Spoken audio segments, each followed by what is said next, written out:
productive. Our guys have been just chipping away, getting better. You know, year 2 is a totally different animal than year 1 in a good way, as far as teaching and them understanding what's expected of them, and then really just taking the next step. Every position has different steps they need to take, and they've been working hard, and we're chipping away. You know, I do see a lot of growth in different areas, areas that we need to focus on, and that we've been very successful with what we've had to work with, but we got a long way to go. So we're cautiously excited about where we're at, and we got a long way to go, and ready to get to work tomorrow morning. We get another chance, so looking forward to that. Start with Elliot. Hey Tim, Elliot Clough, Hawkeye Beacon. Having signed Bryce George now, talk about it. Yeah. Sure. Okay. Yeah, Make sure. Okay. Then yes. Yeah. I know he was a tight end out of high school. Did you offer him, recruit him at Western Michigan? I did. Okay. From Detroit, you know, tight end, got hurt his senior year, you know, great athlete. You know, George handles all the, you know, it's just ironic that when his name came across the desk, I knew who he was and knew the family a little bit, and had a ton of success, obviously, at Ferris. His offensive coordinator was one of my coaches in college, you know, so called him immediately. He had nothing but great things to say about him and his family, so excited to get him into that competition up front. So my question, I know he played right tackle at Ferris. Is the vision to move him over to left? What are your thoughts? I don't know. There's a lot of competition up there, you know.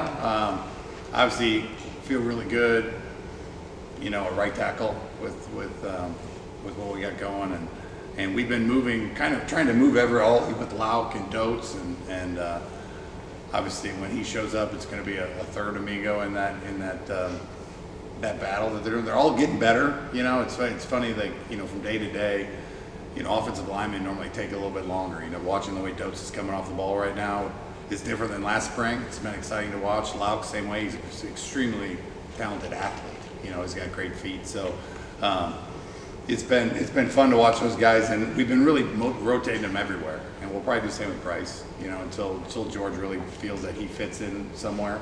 The left is obviously the biggest position we're working on, but there's a lot of different moving parts. George does an unbelievable job of moving people around. I mean, guards playing tackle playing guards. Not worrying really about winning a drill in practice, but trying to continue to expand their growth as understanding the offense. I'm sure once we get into camp, we're going to start narrowing it down and getting people in the best place to help us. David Eichel, 24/7 Sports. Tim, we got the chance to talk with Mark a couple weeks ago. It just seemed like he kind of oozes natural leadership and perspective. I guess, how have you seen him kind of, I know he's not obviously fully clear, but coming in kind of earn the respect of the offensive players, his teammates, and just sort of picking up the system, and then looking at the quarterback room as a whole. I mean, it's kind of crazy to think that it's a completely revamped room just from that last spring. So I guess talk about the depth of it and kind of how you guys are moving in the directions there.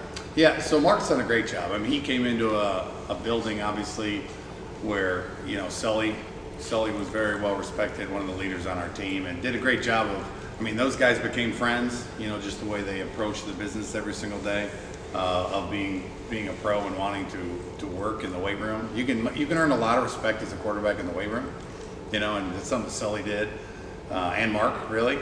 And so he's done a great job. He hasn't been able to do much, you know. I don't know, I think he's throwing a Nerf ball right now, something like that. I'd like to see him throw a real one eventually. But he's doing a lot. We have him back there taking mental reps, extremely intelligent. But I've been very impressed with just how he's acclimated himself to our team, not coming in with any kind of expectations other than to come in and compete. You know, that was probably the most important question that I asked guys on the portal is, you know, what are your expectations? You know, my plan is for you to come in and compete. And some of them love that word and some of them don't. And if they don't, then he probably won't fit in very well here, you know, because everyone's going to have to earn their spot. And so he's ready to do that. I'm excited to see him get out there when he can. But just talking football with him, you can tell he's played a lot of football. And he's seen a lot of coverages, he's seen a lot of blitzes, and he knows how to react well. And so that'll be fun to see it come to light when he's able to get out there. Chad likes to go to one register. We talked to a bunch of receivers last week, and they seem to be pretty optimistic about how the passing game is elevated a little bit, even with different quarterbacks now. So I guess, what have you seen? We talked to you, I think, last mid-season maybe? Yeah. And you're like, the passing game takes the longest in the Shanahan system. It's taken a long time. So where's it at now? You know, it's growing. I think the biggest difference is, one, we're healthy. All our receivers are healthy. When I got here, I was very impressed with the wideout room. They were just young, you know. But when you know what you're doing, you run. I mean, you run. I mean, we are running right now, which is fun to watch. To watch Seth Anderson run and Weege run, like they're not thinking about what to do. They're thinking about how to run the route. And so there was a lot of thinking going on last year. There's not a lot of thinking going on. It's really just trying to press the issue, especially when you're trying to stretch the field vertically.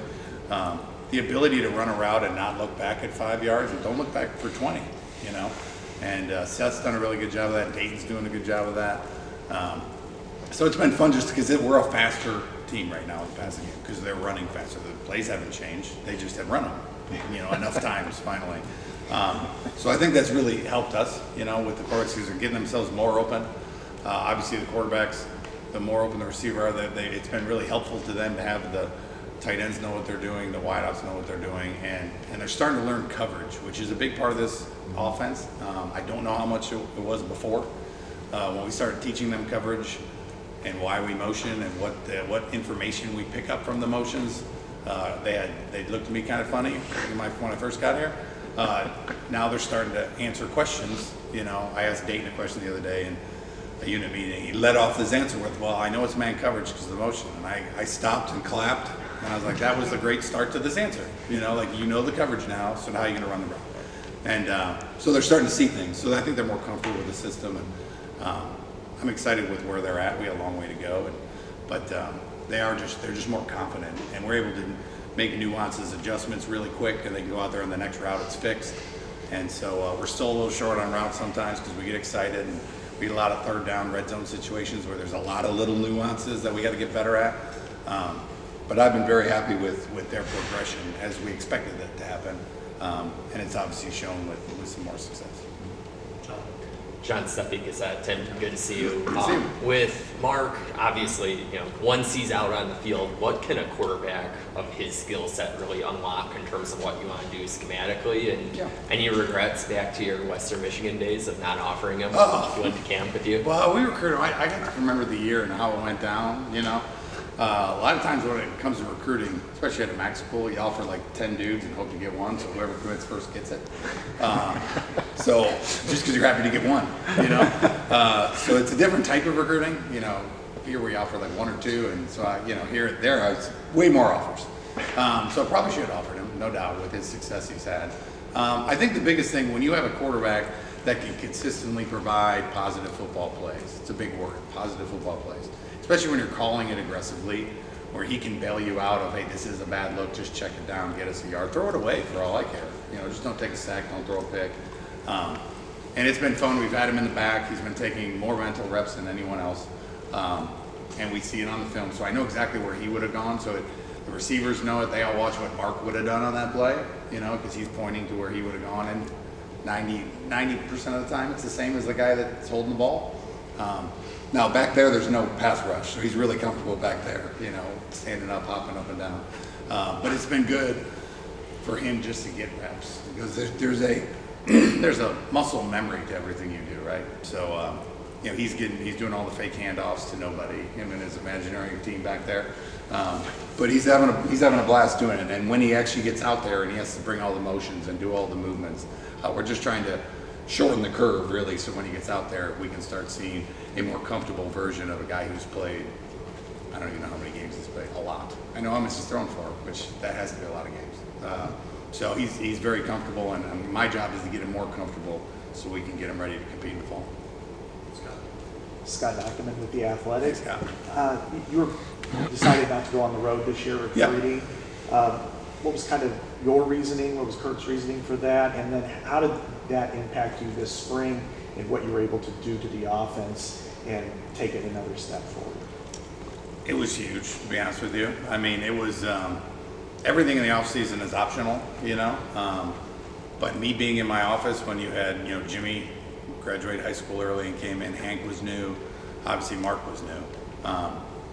And so I was in my office every morning, and I think one of them lifted at 6 and would roll in about 8:30, and we really didn't have anything to talk about. Then what questions do you have? And we would just talk football, you know. And for those three guys that literally just came here, even young Jimmy, I mean, he's swimming a little bit as he should be, but they're way further ahead because of the amount of hours we were able to spend.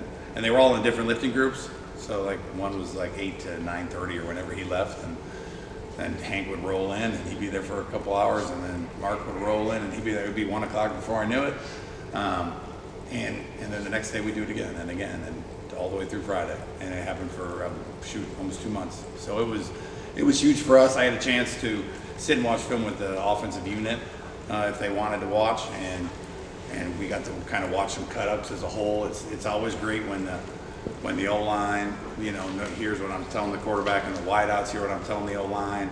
I love asking offensive line, what's the coverage here, and Lojo's right 99% of the time, which I think impresses everybody in the room. But just having them all in a room a couple times a week was big, and not that they couldn't always make it because it's optional, but it really was kind of galvanizing for what we were trying to do last year. We watched every game we lost and the things we didn't do well, and talked through what we need to change to move forward.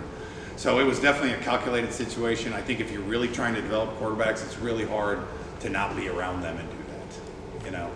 It's also hard to recruit them when you're not on the road. So I mean, it's a give and take, But I think it was obviously a great decision. We've had, I think, more success in the spring for sure with those guys than we would have if I came back off the road and we had a couple weeks and then we went rolling in the spring ball, because we got to answer all their questions and watch a ton of film, and so I think it was a good decision, but it was the first time I've ever done it. First time I think anyone. There's a lot of teams doing it now, and I think it's going to continue to happen more and more after the benefits we've seen from it. Tyler Tashman with the Des Moines Register. Good to see you, Tim. How are you? Good. How about you? Good. Jimmy, Jackson, and Hank, all of them, 3 of them have been there since at least the preparations for the bowl game. Bowl game, yeah. Yeah. How have you just, from starting then to now, how have you seen kind of each of them grow? Night and day, really. I mean,